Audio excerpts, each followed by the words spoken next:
Би сакала да ви се заблагодарам што ја продржавте Украина и што одвоивте време да ни се придружите на оваа конференција посветена на Херојската година на отпорот на украинците, организирана со помош на Цивил.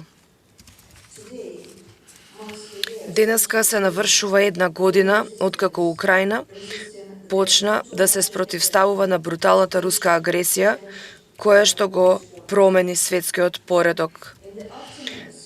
После двете страшни војни во 20 век, земјите се обидоа, а всушност и успеа да ја обноват глобалната и безбедносна архитектура.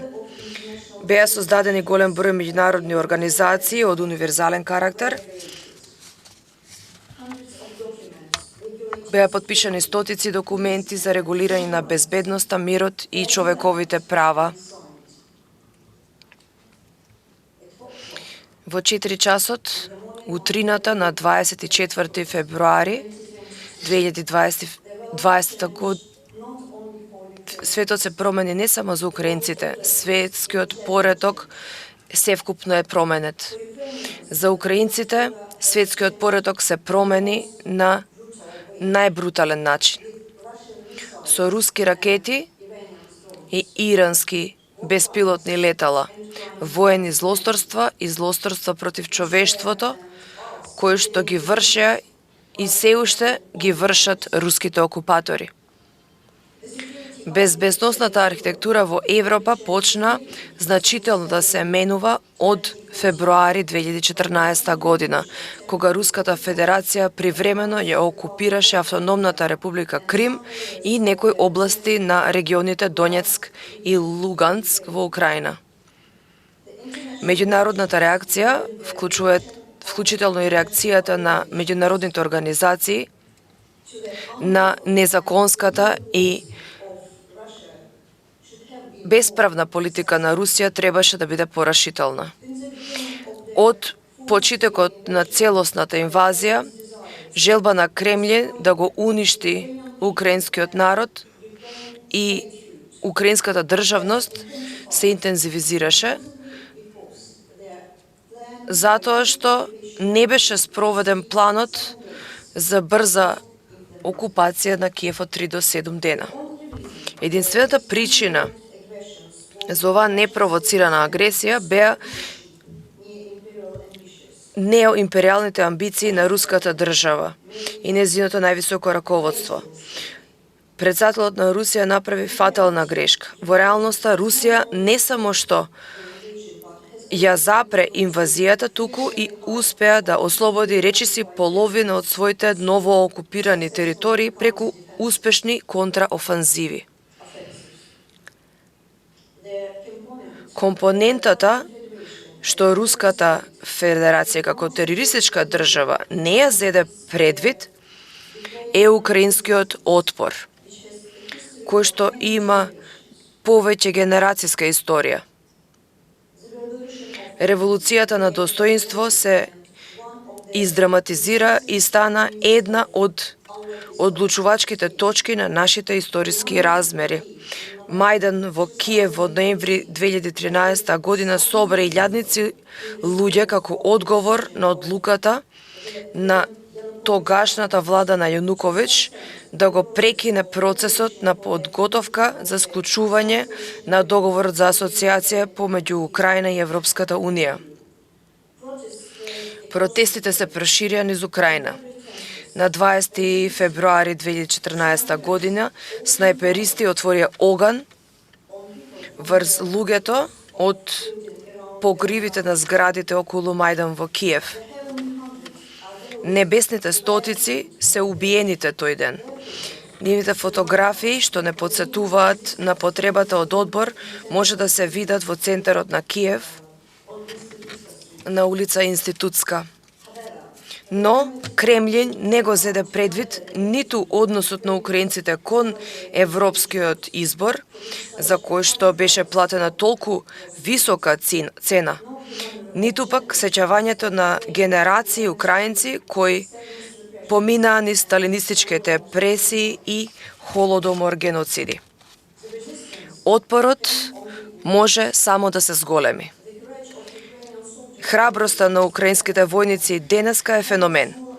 Имаме помала војска и помалку оружје. Украинските бранители ја имаат силата на духот што принуди многумина во светот да ги преиспитаат заедничките вредности како целина. Може ли некој само да упадне на туѓа суверена територија, да пука во одредено семејство, да силува дете, да одграбува, да депортира, да киднапира?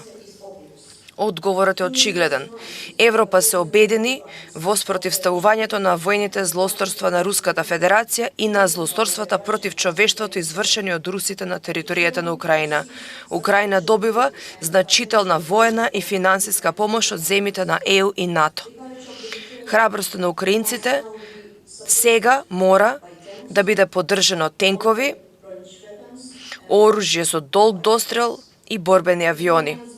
Украинците ги даваат своите животи не само бранејќи ја својата суверена територија. Украинците си ги бранат вредностите според кои живее демократскиот цивилизиран свет. Неизвестноста и одолговлекувањето само ги зголемуваат украинските жртви. Одложувањата само ја зголемуваат можноста државата агресор, односно Руската Федерација, да го убива цивилното население на Украина, да ги уништува украинските градови, да мачи, да депортира украинци и да киднапира украински деца. Духот на украинските граѓани и поддршката на земјите од ЕУ и НАТО и овозможи на Украина да ја одржи работата на сите гранки на власта. Повеќе поддршка сега значи побрза победа и мир. Украина доби статус на кандидат за членство на ЕУ и потпиша барање за забрзан пристап во НАТО. Украина, која се бори на бојното поле, нуди и развој на безбедносни формати. Имплементацијата на формулата за мир од 10 точки, што ја представи претседателот Зеленски, ќе донесе софатен, праведен и траен мир во Украина и безбедност во светот. Многу земји веќе ја поддржаа формулата за мир, избирајќи ја за себе улогата на лидер во спроведувањето на еден или на друг чекор од формулата за мир. Украина чека пошироко приклучување на другите земји, не само во улога на лидери, туку и преку коалицијска поддршка за чекорите на формулата за мир. Украина се обидува да го казни раководството на Руската Федерација за одлуката за вооружена агресија против Украина. Ова војна не е само за Украина.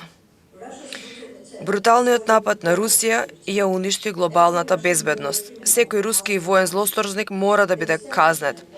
Формирањето на специјалниот трибунал ќе овозможи руско политичко и воено раководство да биде кривично гонето за најтешкото злосторство, тоест агресијата. Украина активно работи со партнерите за да го формира посебниот трибунал. Исто така и санкции.